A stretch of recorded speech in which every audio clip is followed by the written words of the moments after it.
Hello, space travelers!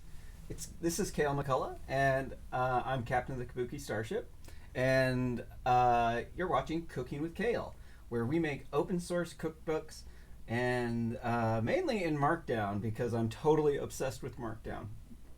I like it because it allows me to do all of my work all in one, and that way I don't have to like mess around with like Microsoft Word or Excel. I can just programmatically put stuff in, and so I've got this language called IMU language, which you're probably familiar with by now.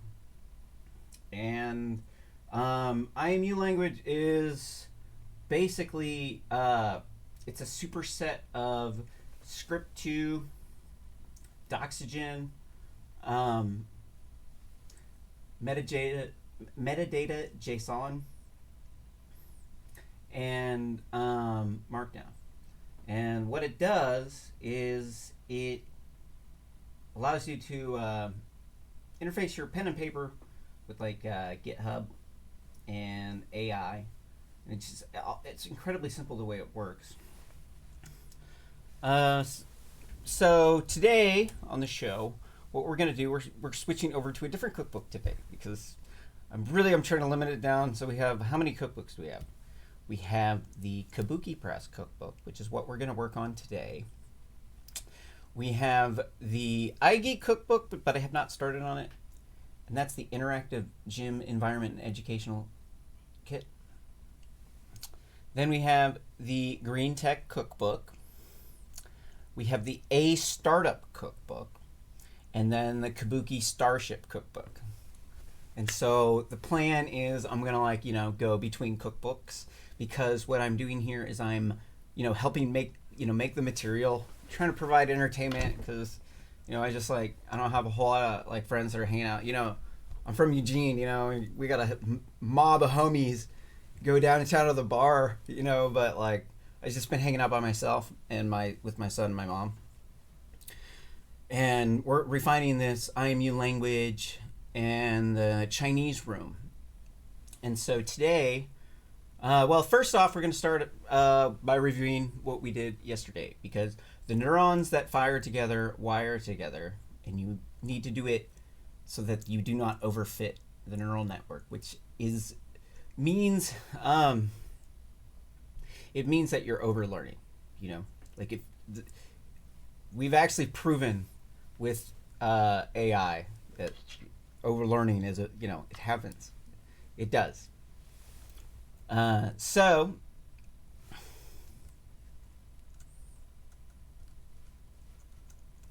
let's see, where are we at? So we started off going through talking about the law of thermal relativity and how everything's thermally related by the situation where there's a thermal gradient between the sun from 1 to 0. And I showed you how if we're in a hot air balloon and we're a molecule, we're both pushing both up, and since we're in a gas, light things float to the top. So what we get is we get some basic principles here, like hot air floats, cold water sinks. Why? Is it really because it's light, or is it because it has more potential energy? And the answer is actually that it has more potential energy, and that potential energy is inversely related to mass, and that the thermal gradient, when you follow it all the way down and you apply the same principles that you see in the refrigerator when you condense the matter, or when you compress the refrigerant in the refrigerator, and then this then causes the refrigerant to boil, which causes water condensation on the cold side, causes the heat now to go up the refrigerator coil up the other side. So we're just exploiting this principle in order to separate the gases. And so we show that if you look at Einstein's equation, for the energy thing, that the c squared is a scalar. What's the reason for that? We got an electro and a magnetic component. Easily chalked away, right? We got 1 over m alpha, right? And so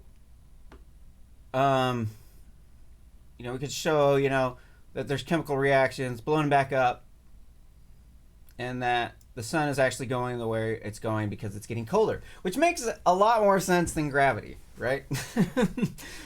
What is gravity? Oh, well, it's the sun getting colder, right? Why is it going that way? Go to a lower energy state, right? So today, we got these digital photonic neural nets, right? Because I'm geeking out, right?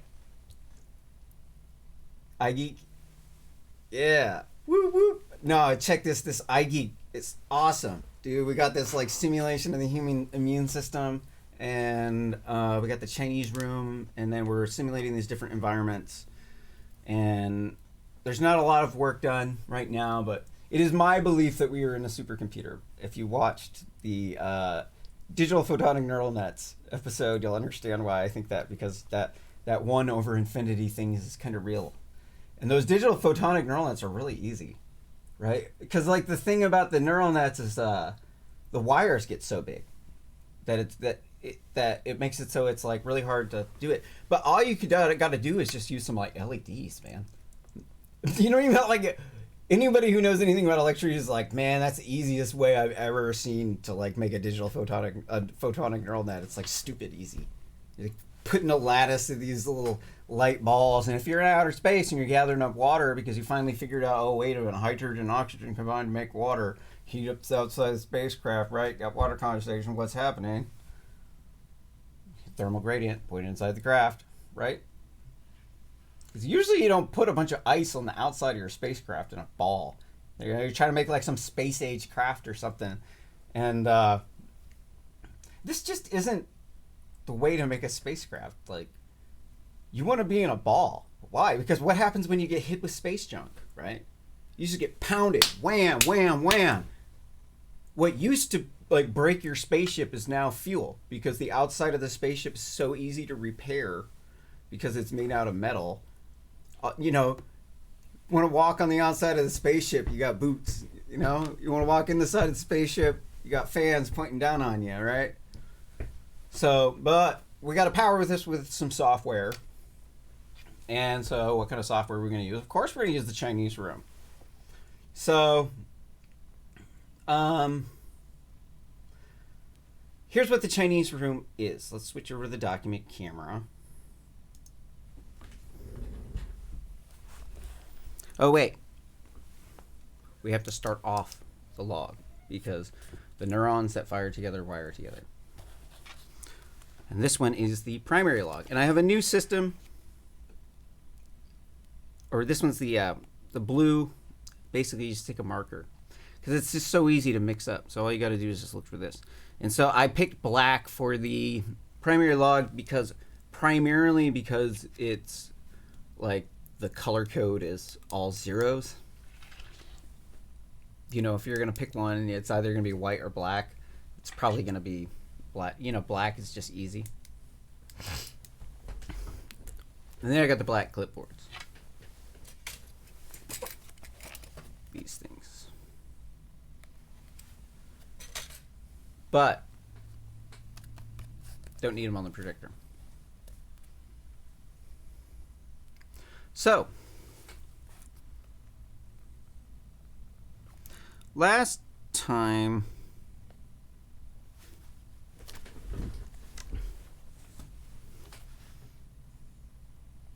we introduced, no, hold on. We explained, which we're not going to always do the same thing. I got to mix it up. And I'm looking for help if anybody wants to help me make this entertaining. I'm trying to, like, I got some ideas, like, we're going to go into the thing because we're making books, dude. Right? All these things go into books. Everything that I'm doing. That's why I'm doing the projector screen. Because these are the things that you do when you don't have a girlfriend. It's so great. Yeah. So we explained the law of thermal relativity. Why is it a law? Because we could witness it in a refrigerator. hot air goes up, cold air goes down. I mean, you could say that hot air is going up because it's lighter. Or you could also say that the potential energy goes up because the number of atoms have gone down, so the mass per unit area has gone down, right? These are like, you're like, oh, well, why? Hold on, why do things fall in gravity? Because of gravity. Why is a hot air balloon float? Oh, it's because air's lighter, right? Oh, so it's lighter, and so that means that the basketball is going to fall faster than the golf ball, right? Because the golf ball's lighter, right? And like, oh no, but because it's per unit area. You're like, oh, why are we going towards the mass? Can anybody tell me?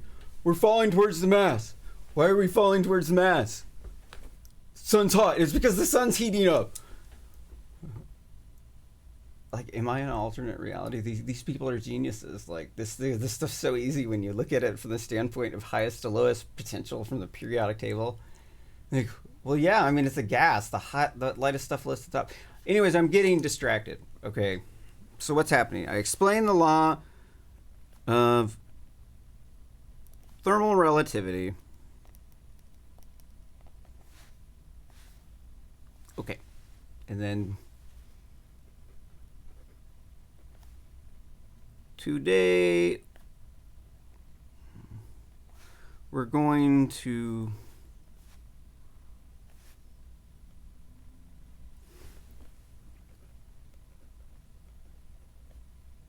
oops.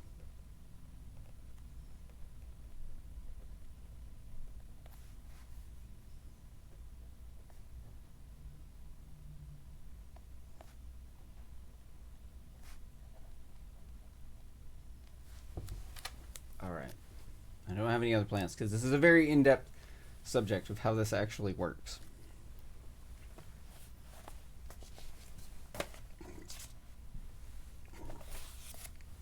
So the next step, right? Oh, oops.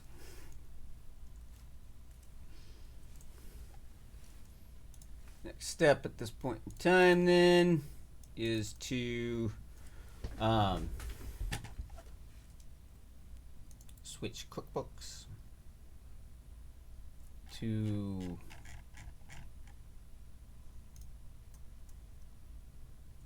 the Kabuki.press cookbook. Okay, so while I'm sitting here, what is the KabukiPress? The KabukiPress is a web framework that I'm working on that's similar to Jekyll. And it helps us with the Chinese room. Basically, it's a layered project so that the core is script 2. And that over top of that is Kabuki Toolkit. And then there's KabukiPress. And this is the web module. And we use this in the Chinese room, similar to Jupyter Notebooks. And only it's with a different language. And this language has a very specific purpose because it's a script 2 based. Script 2 is actually a networking protocol, but it's like an object oriented software defined thing. So I kind of like define a loose knit thing. So here, let's go through here because I haven't even set up the issue yet.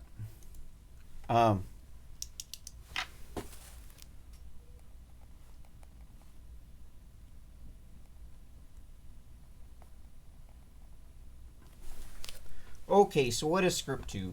This is the core of the Chinese room. It is a modern embedded C++ unit test and Internet of Things application nano framework, and the script it's based on the script specification. But the script specification is here, so that's why it's worded like that. I put all of the source code files in the root so that it's incredibly easy to make these modules. And I took this module format from embed, the embedded C++ thing, because it is really actually like the best. Once you get used to it, it's like, because it's like autocomplete friendly. And it's like, we use a special format. Okay, so let's, hold on. I updated this. I'm sorry.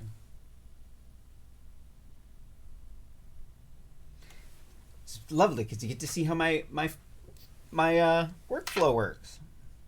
Almost everything I do is open, unless it's closed. There's a bunch of stuff. So we got all these files. This is my Kabuki Starship. All my repos.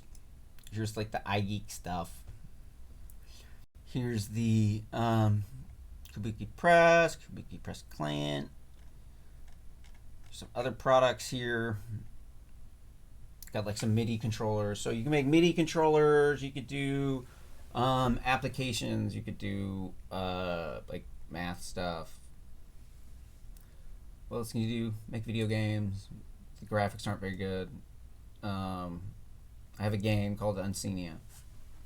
So where are we going? We're going over here to script2 to the README.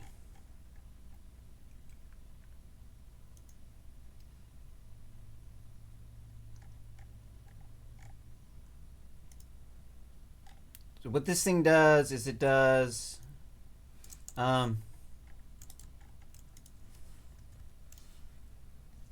oops.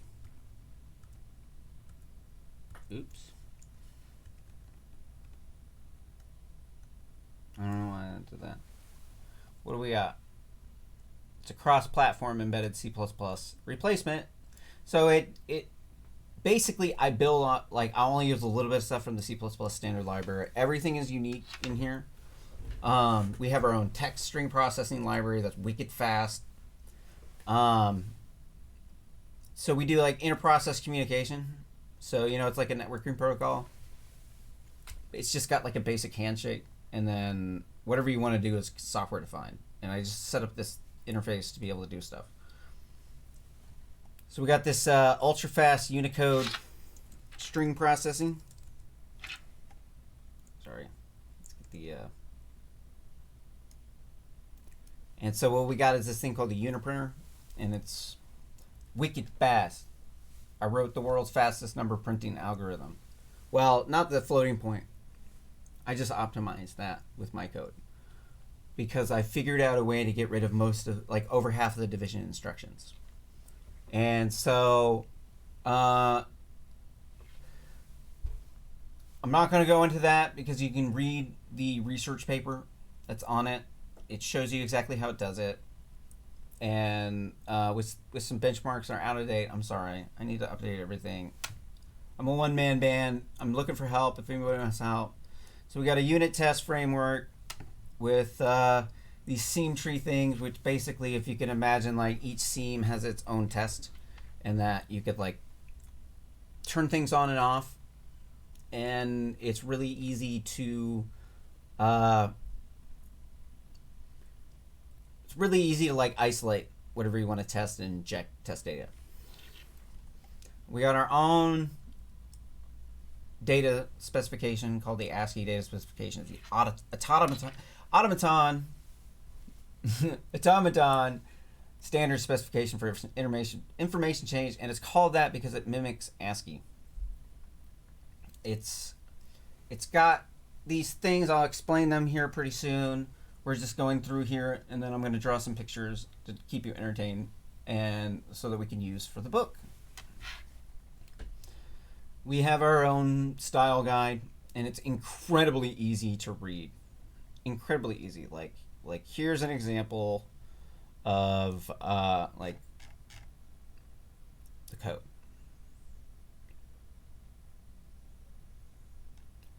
The code is so clean.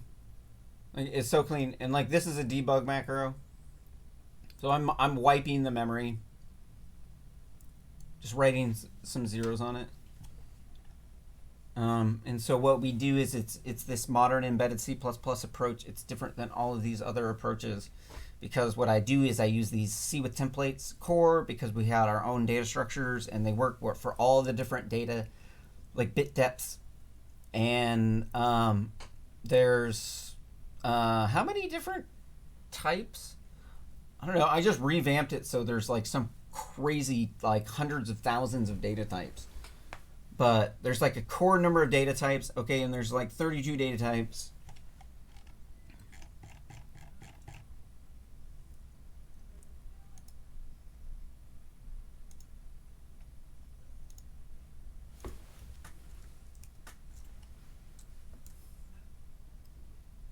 So we have these data types, and what it is the data types grow up. So this is because it's 64-bit. Everything's like memory line. Hold on. It's all 60. Everything can be aligned with 64-bit memory. It works with embedded systems. It works with desktop. And then they grow up.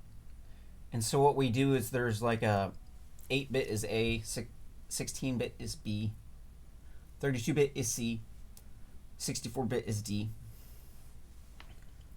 128-bit is E.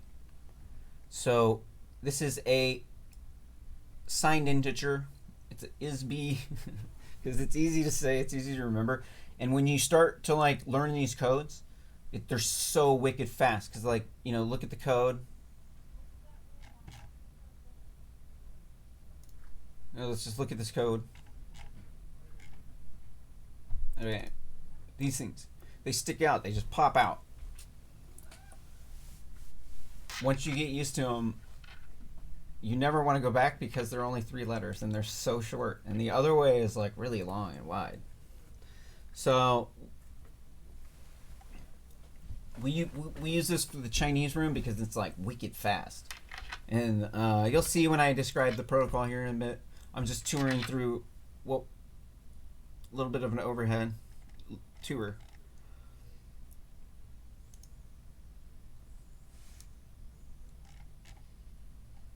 So then we got these user-defined data types, and you can define them.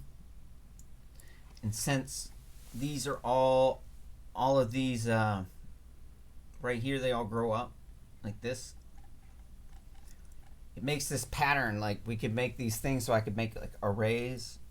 I can make a stack, which is like a vector. I can make a matrix. I can also make all these different map types. So like there's a bazillion different map types, and it's an abstract data type specification. So what it does is there are some abstract data types, and we build them up, and they reuse components with each other. I don't have all the math yet, so yeah. I mean, if you're looking to ding me, yeah, right. Help me out. Don't just criticize. Contribute. We got the different bit depths. So what I'm doing, I'm packing these bits up. I got like 16 bits. What these do, these types, these data types, they all like pack up in a table. And they all end up next to each other in this nice really thing. You see how oh shoot, I haven't changed these. Sorry, they used to be 1, 2, 4, 8. Actually, this is a good example of why I changed it. Okay, it's because these things are optimized to be streamed in a network protocol, which is why I'm going over it. Because it's how the Chinese room operates. It operates on ASCII C0 codes. And then the rest operates on text. And so what we do, we can do up to 3 different homotuples. They're like the same types. So I could do if you want to do like a XYZ coordinate, we can do 1, 2, 3, or 4 of those. So you can do a color if you want. You can mix and match whatever you want. It does all the different kind of configurations. Like there's thousands of configurations of these data types. And we use them all for the Chinese room. They're all based on the Chinese room. All right, so okay, so there's that, right? We're gonna go over. There is on top of that. There's this Kabuki Toolkit, which is right now kind of not working.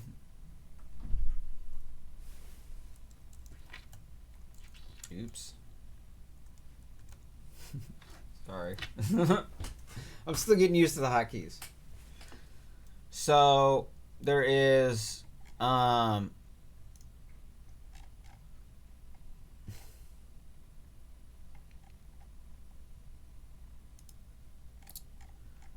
sorry, we got our own like package manager system so that like I can strip out. I got like my own comment stripper So we can strip out all your comments and package it up so it compiles wicked fast, because I figured out how to get it to compile way fast.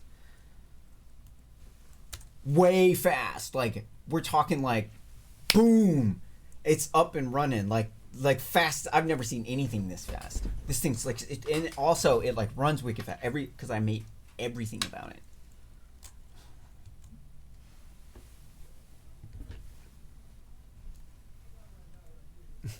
Sorry. Sorry. I'm having fun here. I'm not doing this for you, man. I'm doing this for me. But if you want to check out my code, dude, this is what's up. Right? So then you got this, the Kabuki Toolkit thing. Right.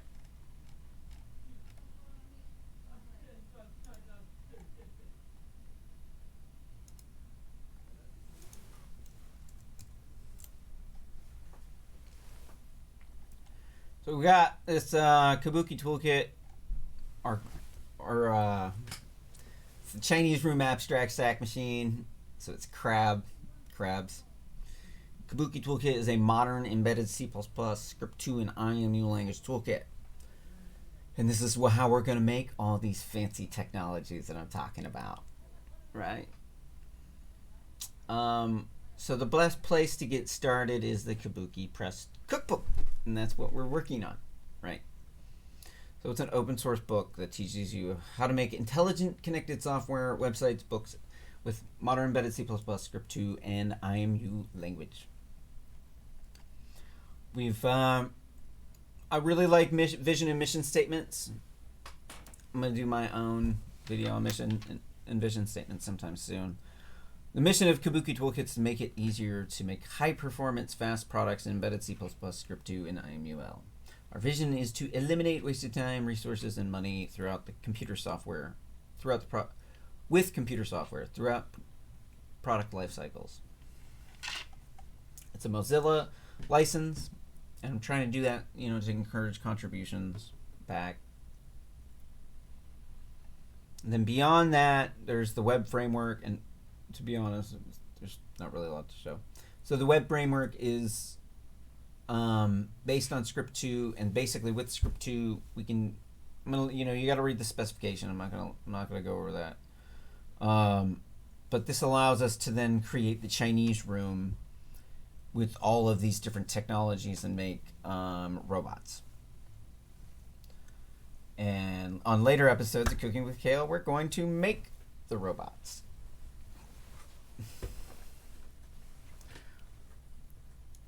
So, now that we've given you a little bit of a tour, then there's the IGEEK, and there's like a Minecraft clone. It's somebody else did the graphics, and then all the other stuff in the background's with mine. And so there's like a block world, there's like a maze world, so you can make role-playing games. Calculator, tile, and then there's the theater, and we make the Kabuki Theater of Consciousness. And so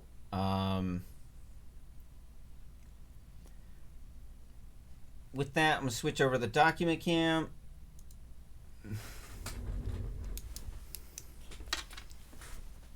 We're going to do B. Explain the Kabuki Theater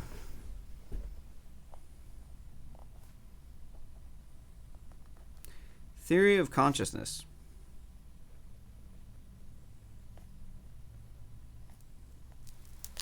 And there's actually quite a bit to learn here about productivity, actually, because of how robots work. And there's this other product I've got called the A Startup that does the AI flashcards, and these things are all tied together. And this AI is kind of like a companion, and my aim is to essentially transfer us into a computer, into these neural nets, and then like go out into these ice balls and spaceship, because I've got like, got like mad bank coming in. I just want to like you know, go off into the stars into like some spaceship and like turn into a photonic neural net. That'd be so cool. All right, so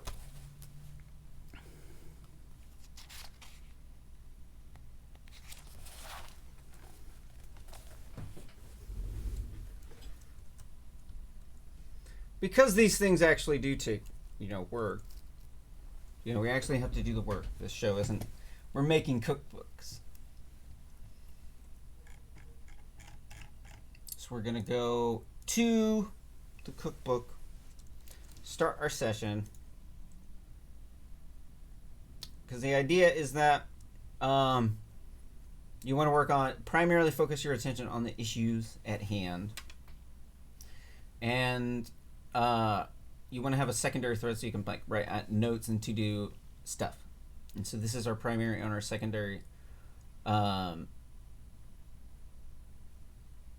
it's our single thread. Sorry. And then the secondary thread. So we're going to make an issue.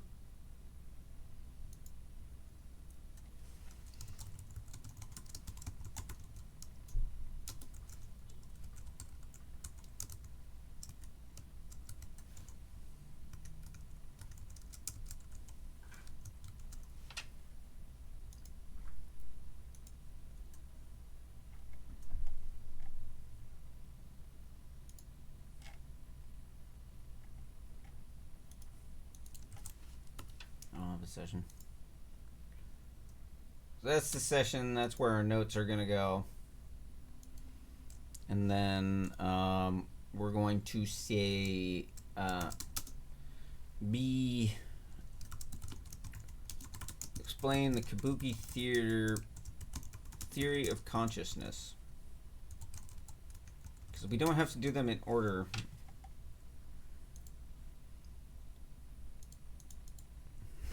Sorry.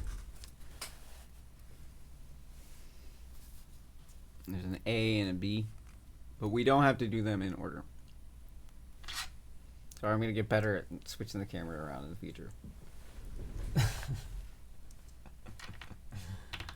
All right. So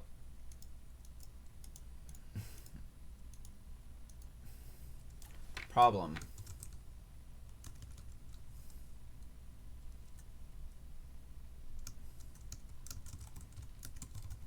So we need to model it.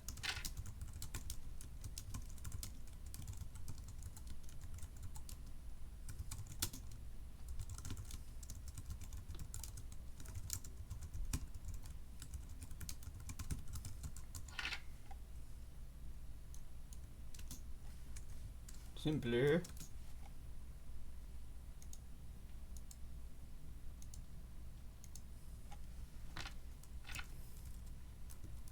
The rule is, if you can tell from the mission statement what it is, you don't need to have a solution statement.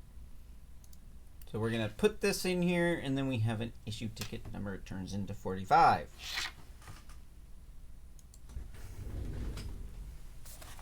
And we can change.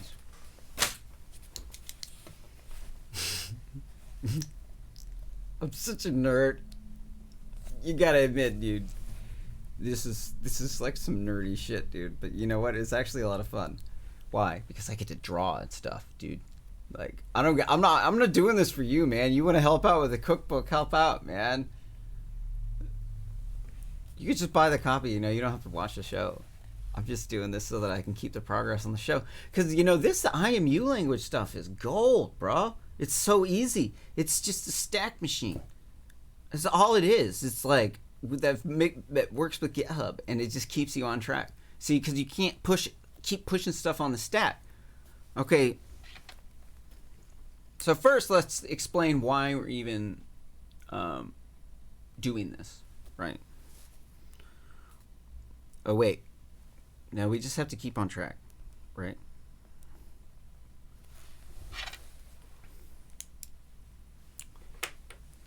All right.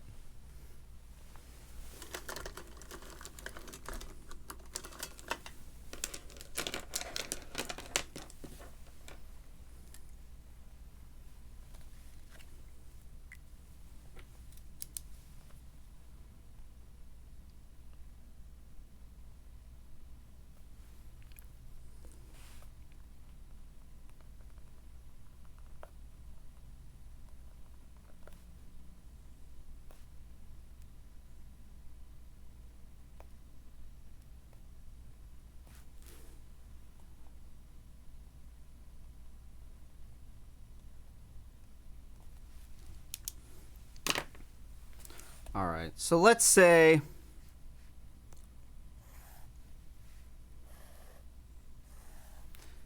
there's a stage here. There's a bunch of seats.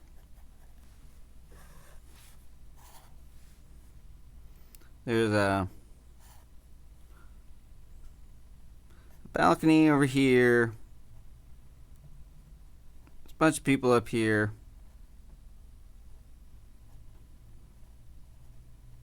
Because it's a balcony, right?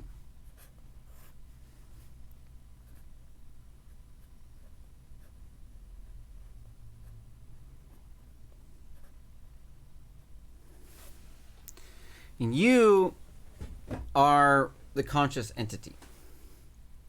And you're sitting, somewhere in here. You're hanging out. You're with your buddy. Got some friends over here.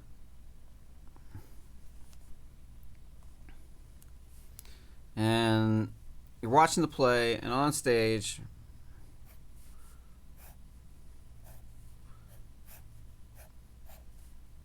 there's some actors on the stage, and they're playing the stage. And so in this stage, there's some lights.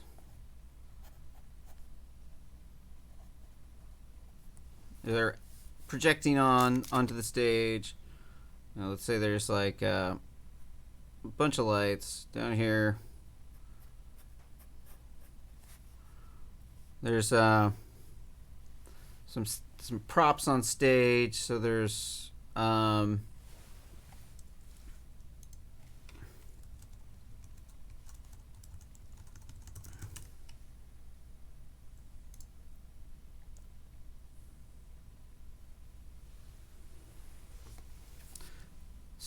some people on some stands, right? And they're speaking, because you have to think that this is like, ancient Japan.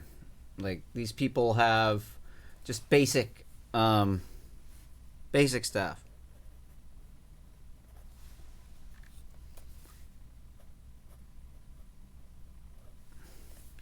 And so this is you right here, and you're the conscious entity in the computer, and you are observing here, and there's so many things going on in the stage. Like, there's like some trees in the background. There's like some pillars. You got some things up here. And for you see so much stuff. So when you're looking around, you're looking at these people. You're looking here. You're looking at the light. The light ends up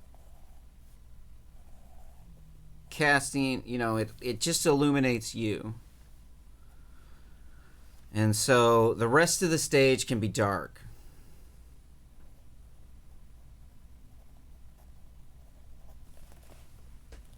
And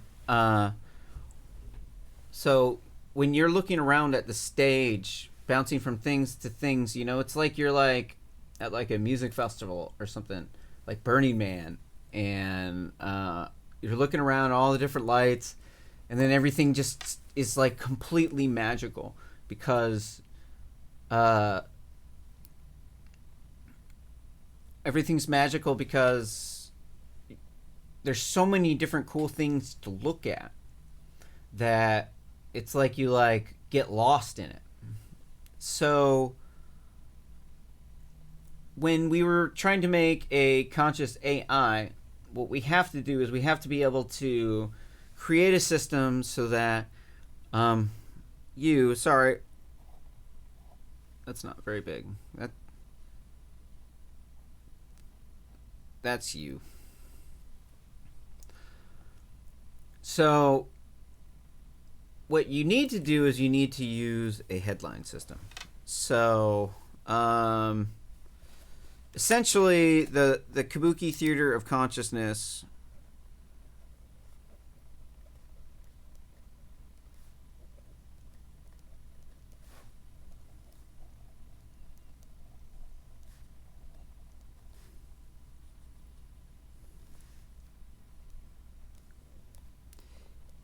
is a headline based system.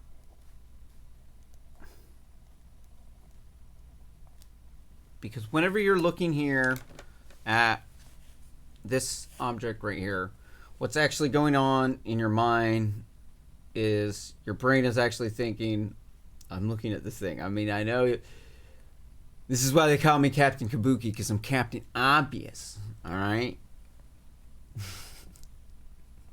This is why I'm the captain. I'm sorry, I can't get enough of that. Right. So, we're trying to make an AI here. And so what we need to do, we have this headline system. And so we have to understand, you know, there's two different genders here. You know, we got the male. So here's the let's say that you're the woman, and this guy's the man. Okay, so we've got two different types of personalities, the man and the woman. And the man's personality men are more interested on average in the things.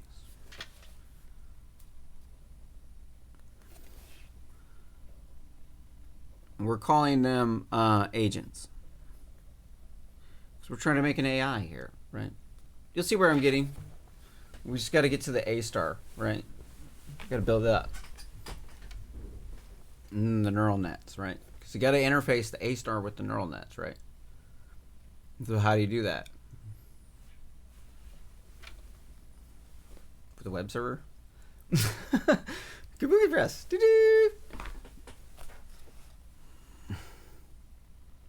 Some agents are more interested in the actors, and some agents are more interested in the prompts. And this is on average.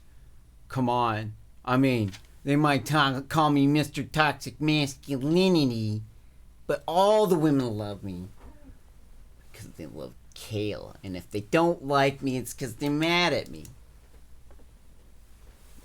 Because really, they like me. Because really, they like me. I'm sorry. You know, if you ever have a kid, Kale is one of the best names you could name your kid.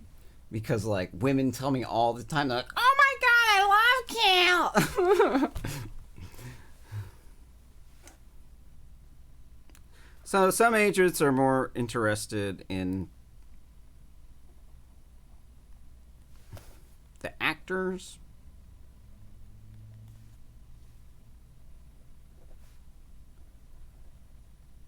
Others are more interested in the things.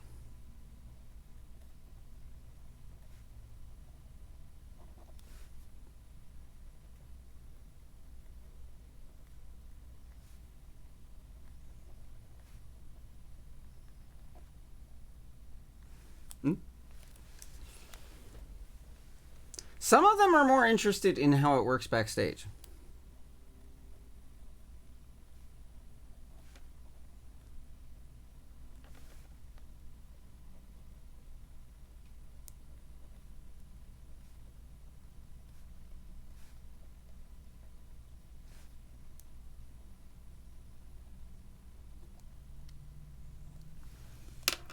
You know, so you also have to think they also got a friend named I don't know. I'm not gonna assign him. Let's say this person is transsexual.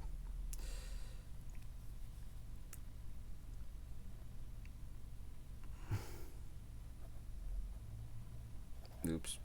Person. Right. This person right here is more interested in actually what's going on stage, because you could see here that there's a curtain inside of the screen, and then that there's some people, behind the curtain. So this person right here is wondering what is going on back here. This person is trying to figure out, because hold on, the woman is trying to figure out what they're trying to talk about, and then the man's like I'm just trying to get a break from my girlfriend. Like, oh man, she won't stop talking. He's like, he's just spacing out on the stage. Like, he doesn't care about what's going on behind here. So like, we're gonna take this model and we're gonna build up an AI with it. So we're going to start assigning some weights. So the agent is interested in something, right? So what we're going to start doing is we're going to start adding some hashtags. We're using IMU language. Well, hold on. First off, we started making a picture. And that means the rest of the page is your thing. And this is to encourage you to use the whole page. You should.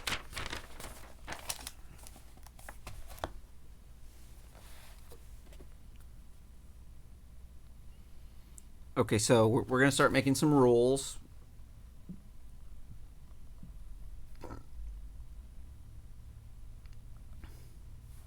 So our rules is the agent has an interest.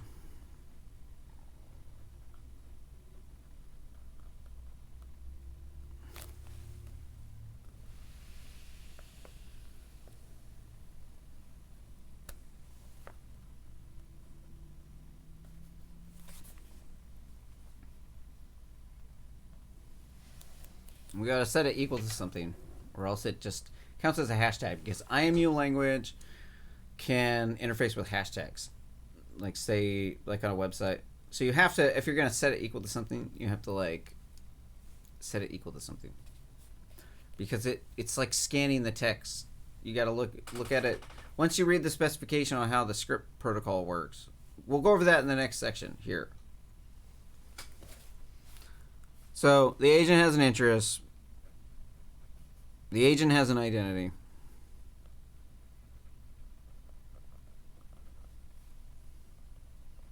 The agent has a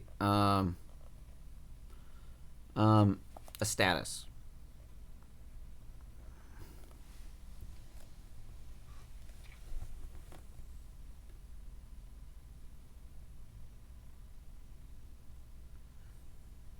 And the agent has new knowledge. And I'm going to call that learned.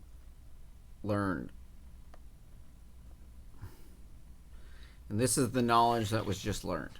And so what we want to do is we want to create a system where we can create a Chinese room where we're able to just feed these tags into this Chinese room via text, so that we can like have it generate some stuff with AI, so that we can make some AI flashcards, because that's what we're doing. Because that's what we do here on Cooking with Kale. We geek out to the max, bro. Because you know what? Honestly, it's quite a bit better than having a girlfriend, right? I can do whatever I want to, which is eat really healthy and lift weights and like write books and think about science. And so we got some interest. What else does the robot have? It has like a direction, because the agent has an identity. So who am I? The agent has, but the who am I is going to change. The interest is going to change. This interest, these things are all just some strings, So in this example, we're going to use toxic masculinity, because I'm Mr. Toxic Masculinity, all right? And you better tell your mother I said hello. Identity equals toxic masculinity. Because we're trying to do an experiment to see whether or not we can get this to turn into an alt-right Nazi bot, right? Because, like, yeah, really makes sense that all the conservatives are all alt-right, you know. We get a status, you know, sitting.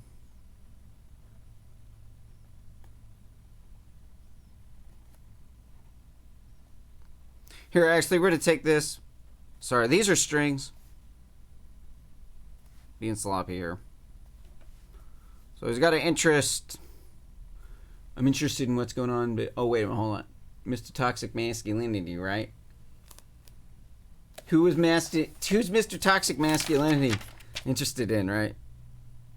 Oh, the decorations on the stage, because he's not interested in the people, because somehow that makes him toxic. Because everybody's an enemy when you watch NBC and you think that everybody's the enemy. Or Fox News, for that matter. Or CNN. You know they're all bad, man. You all gotta watch Tim Pool. That dude knows what's up. On YouTube, Timcast, that dude blows my mind sometimes. Sometimes I think he gets, you know, occasionally he gets it wrong. Like the whole thing about the, well, I'm not convinced about global warming. You know what? I'm not worried about global warming. So, dudes interested in the props on the stage.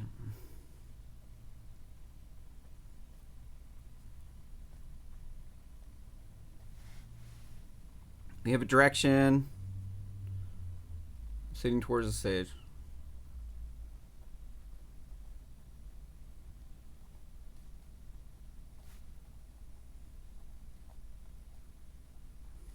Alright. So what we want to do...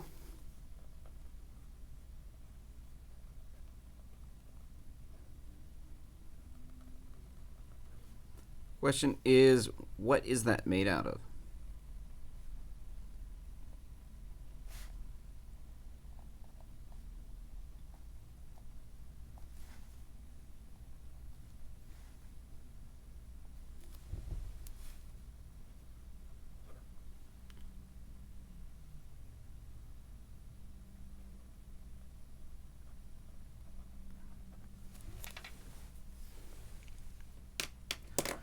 So now on to the next item now.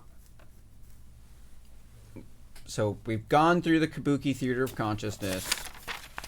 Showed, you know, how, like, if you're in a stage, you have different interests, you have different identities, that the headlines that you're going to see, each and every single person in this has a different set of these headlines. You know, we have 4 different things, interests. This is just a basic level, because what we're trying to do is we're trying to feed in some questions into this Chinese room so that we can get an answer out of it. Because it's easier to explain the operation of the Chinese room by, like, actually, you know, giving you some examples. So, we're going to pop this one off the stack.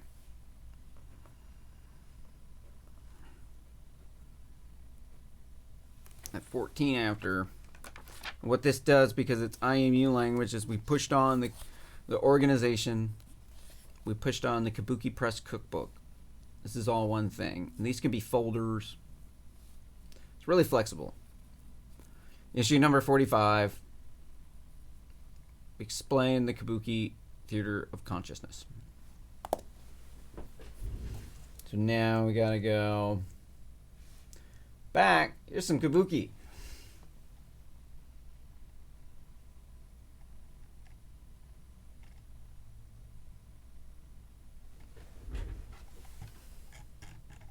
All right.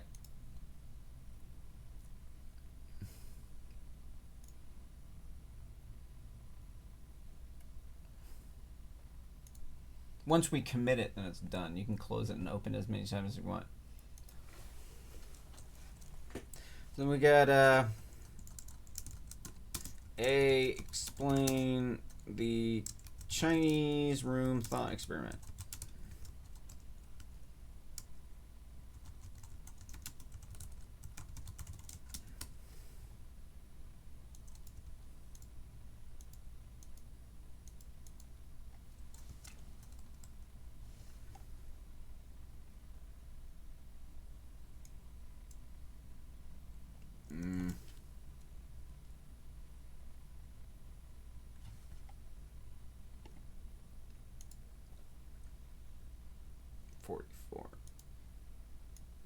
This is why I like this thing, man.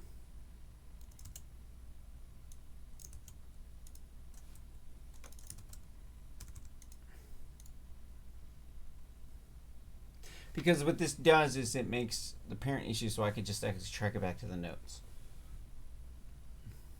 Because we're trying to reduce typing.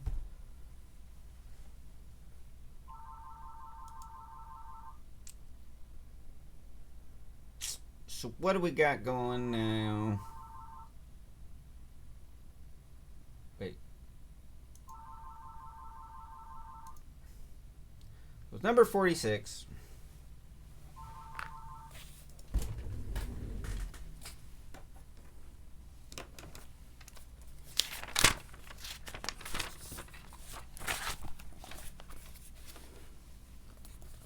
Dude, that's awesome. Yeah.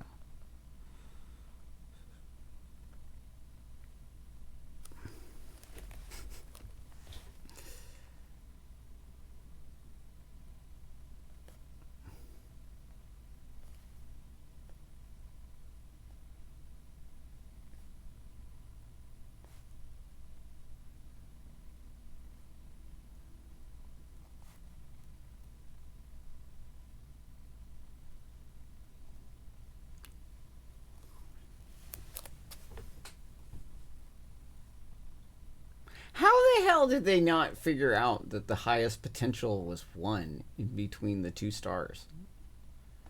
Isn't that like Captain Obvious, right? Take 1 divided by the hydrogen atom, what you get? A little bit less than 1. What happens when you go to infinite mass? You go to absolute 0.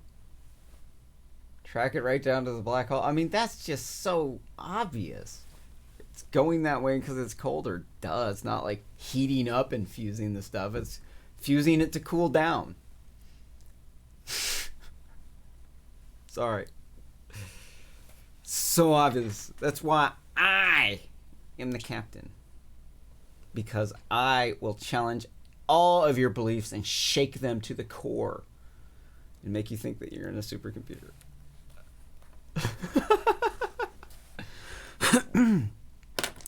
So what is the Chinese room? All right. So imagine that there's this room.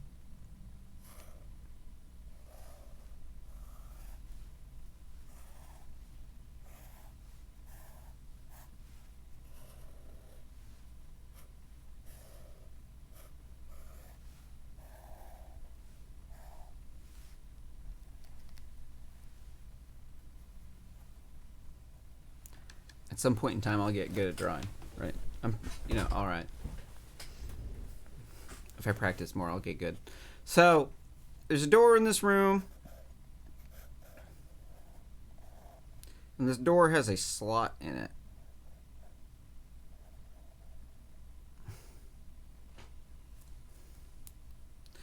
And there's a person in the room.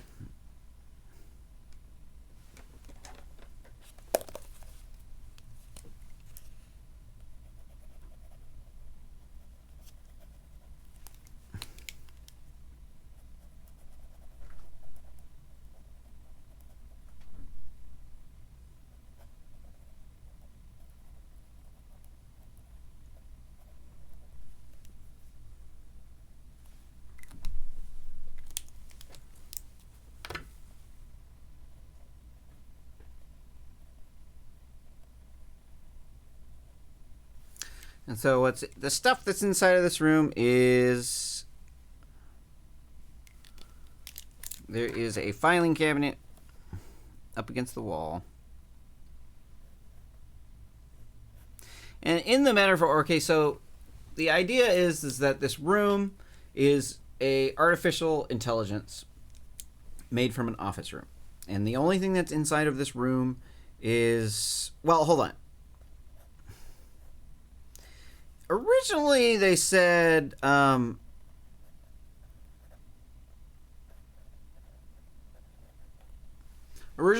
there's no, like, electronics in here, but, like, I pondered this for years, and I made the Chinese room. There, you can put digital stuff in there, as long as the dude operates a manual computer. And so as long as there's a manual computer, then it satisfies the Chinese room thought experiment. as long as he's doing a manual computer. All right. So inside of this table, we have a table. There's the file cabinet, and on the table there's a bunch of documents. There's a stack. All right.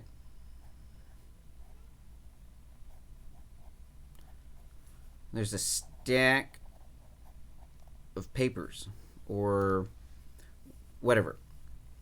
So the person outside of the Chinese room, we're gonna purple shirt.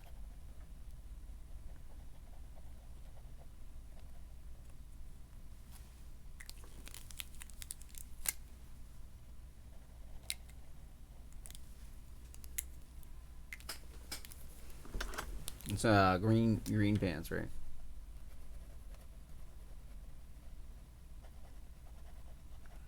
So the person that's outside of the Chinese room, the only way that they can talk to the person is by writing a message on a piece of paper that they then slip through the slot in the door.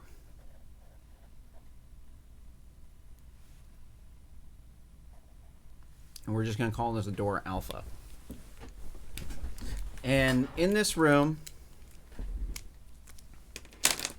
there's also doors to other rooms.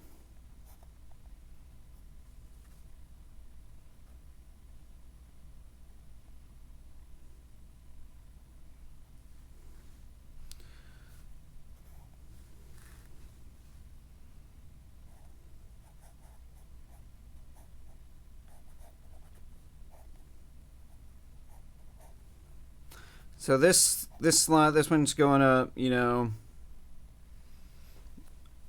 have a closet.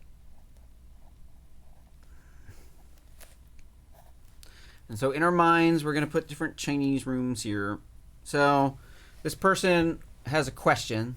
And so if you remember, here back on our prior one, they had a question here. Like the dude sitting in the theater, he's got a question. Oh, like what's that on stage, right?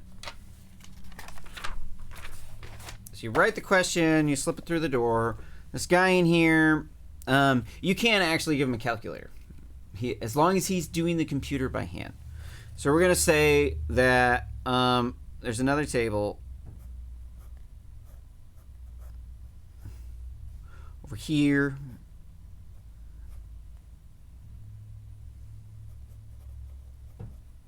And then this one's got like a calculator.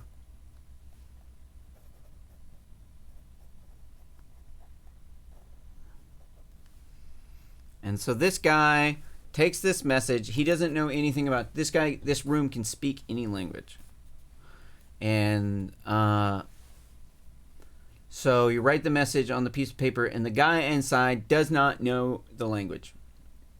And so what he does is he uses all this equipment that's in the office, and he does a manual pen and paper computer. Hence the IMU language, right? Pen and paper computer. And he does a whole bunch of hand calculations for like neural nets and stuff. And he comes up with an answer, but it takes him thousands of years, right? So we speed this process up so that it's in human timescales, and this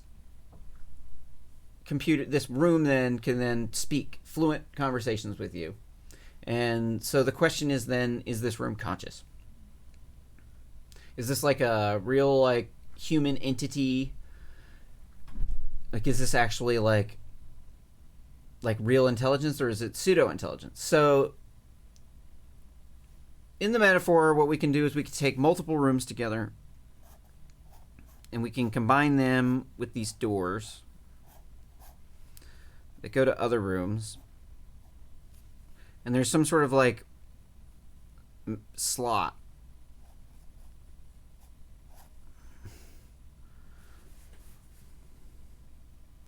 and the message can go from one room to another.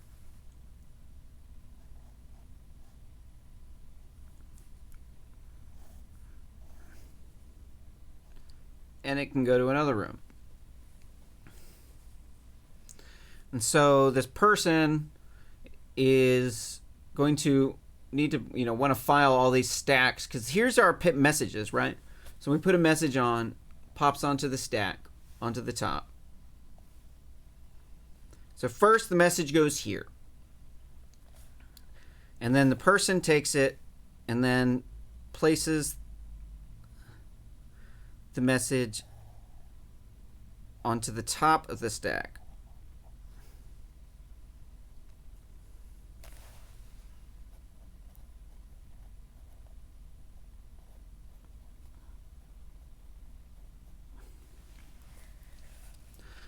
And so this person has to get through the questions in the stack and then file them in the filing cabinet in some sort of order. Because, he can't do these things all at once. The questions might come in asynchronously. So he doesn't know anything about Chinese. So he uses this calculator here to do all of the manual calculations that we would do for like a computer, but it just takes him like 10,000 years. And then eventually, he gets the message, and then he has a response. So there's a response, and then he takes the message, and then he takes it back out. So you put the message in. The message then goes from the stack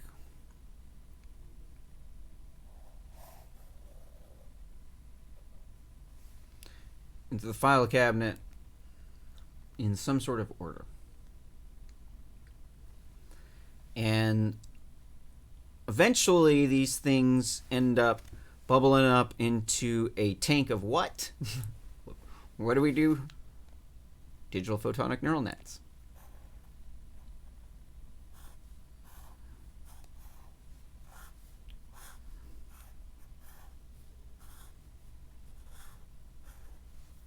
All right, so we got a tank,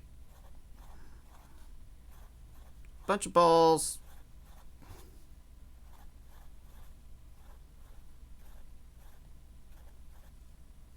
oops, boy, I murdered that one, huh?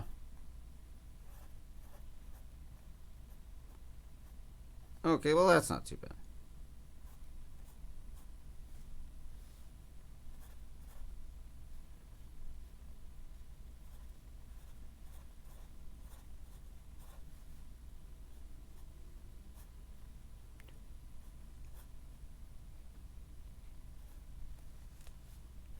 Okay, so we've got all these balls. We've got these and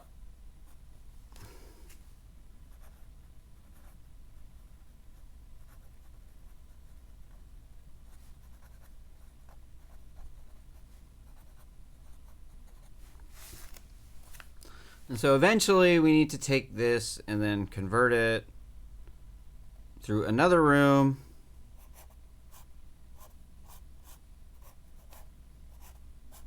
Here. And so the question is, let's say we take all of these roams and we put them together. At what point in time is this thing conscious? Because, leave the digital photonic neural nets out. We got just some rooms.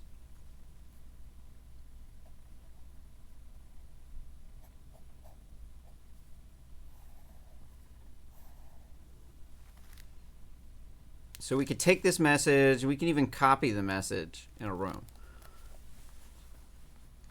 And so at what point in time is the room conscious? Or is the person inside of it conscious? Or is the system that we're building here itself conscious? And the answer, we could also take this, and we could put it on top of like a robot. So let's say that like this entire thing is on top of a robot.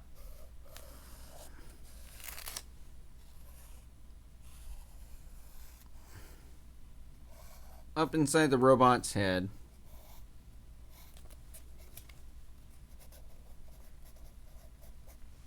And now we can put it on the robot. And now this thing looks and talks and it walks just like a human.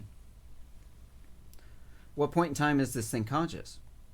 Right? It's just a room. Like, I added a calculator. It doesn't matter if he does it by hand or if it's a calculator. As long as he does all the processing by hand with this pen and paper stack machine. You know, where you got the message that comes in, puts on the thing, goes in the filing cabinet, then you know, some other stacks, you know, then you want to do a bunch of. So what do we got? We got a stack, we got a book. Oh yeah, there's a bunch of books. Yeah, so that's the other thing that's in the Chinese room is books, right?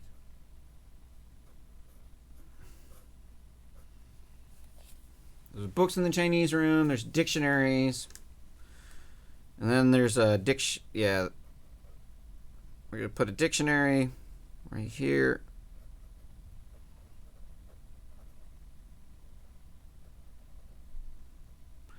So we got a calculator on there, a dictionary on this table. And it's on a robot head. And so we want to ask the question, what point in time does it become conscious? Is the room conscious? And so historically, the answer has been like, oh, of course, it's just a room, you know. You have to have some sort of medium for it to be conscious. And eventually, the answer emerged. I don't remember. I just started thinking about it. Somebody else probably came up with it, and I don't remember where it came from. But the room is actually a memory storage device.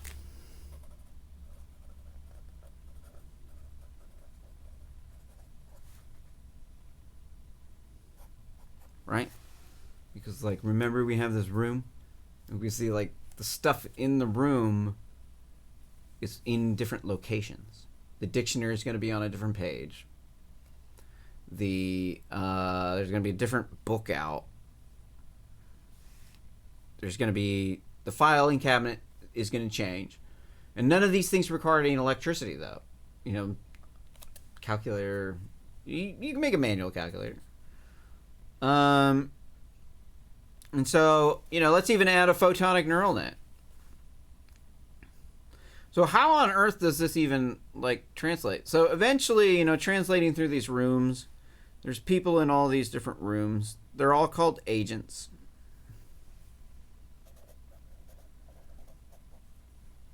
Smith. We're going to call this dude over here Neo, right? Find out, right? And so, how do we interface with a photonic neural net? Right? Well, you interface through the neurons here on the side. That's how you do it. So what you want to do is you want to have a different room on each different side.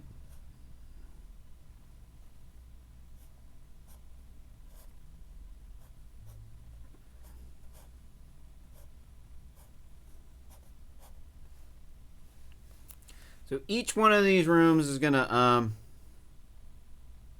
in itself, each one of these neurons here is going to have a signal on it that's a pulse width modulation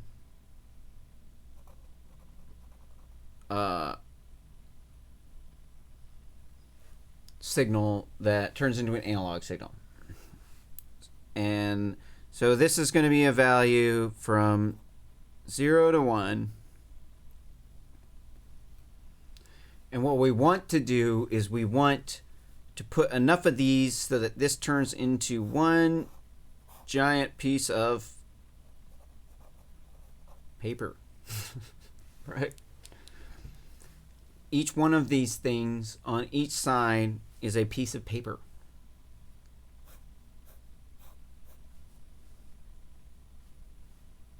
So there's paper on all sides. over here, and over here, as well as a Chinese room on all sides, because we have one piece of paper per message. Because what we want to do is we want to make a network of the rooms that we can then interface with someone on the outside. So eventually this stuff always has to get turned into speech. And so we're going to do this through a headline system. And so the robot says, robot says, I am doing foo.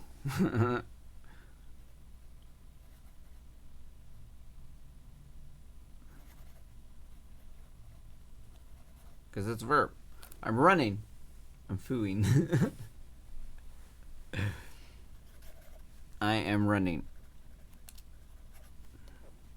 And that's the status. Sorry. Each thing is a headline.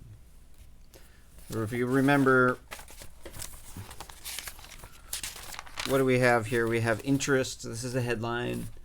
I'm interested in the props on the stage. Like what it says, what are the props on the stage? That's the question. Oh, wait. Hold on. No, that's the question.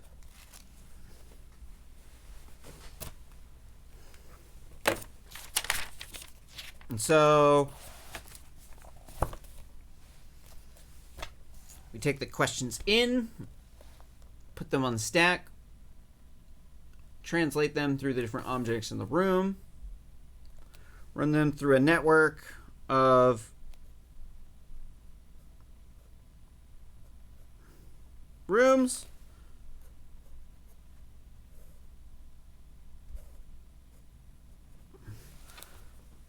and what we want to do is we want to connect these rooms all in a network.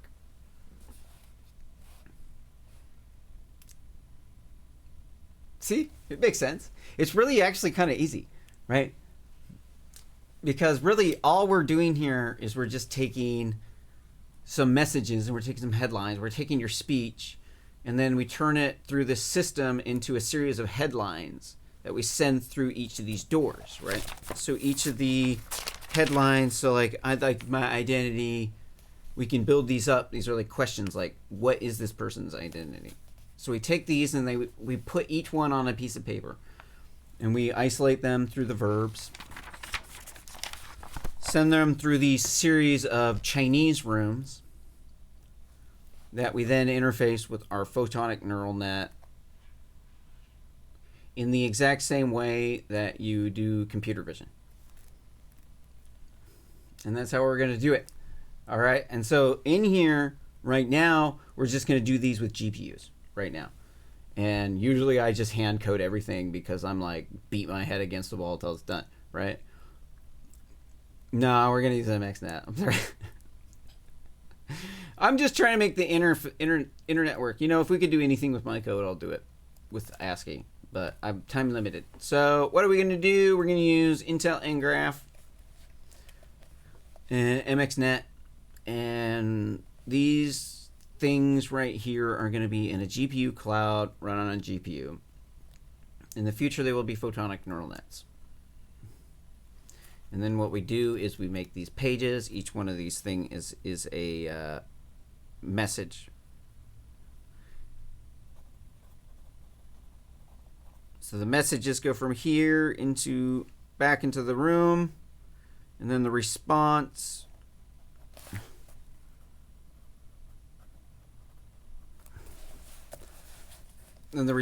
then goes through. And so each of these things is responsible for one aspect of the question. So we take the headline and we break the headline down into a whole bunch of different possible explanations for each of these rooms. So this one's like explanation A.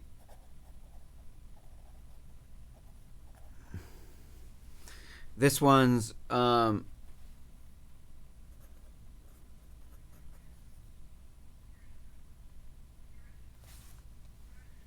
result A. And so what we want to do is we want to split through this system. We want to take the messages through like a LSTM network, recurrent neural network, run it through like Wikipedia, you know, read some books, whatever books you've read. We want to feed these books through these neural nets through the GPU. And then what we can do is we can actually add more, you know, we can dedicate each side of these interfaces to like a different topic. And what we do is it's going to go input one side. So that went out, right? So let's see, where did the message go? It went in, right? It doesn't go out here, it goes out here, right? So this is into the neural network this way. And then out this way. You know, it's not hard at all. You know? All you got to do is just know a little bit of AI philosophy. And with that, I'm done with my task here for today. So I'm going to sign off by timestamping my thing.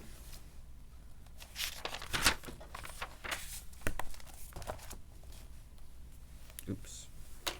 Almost wrote on myself there.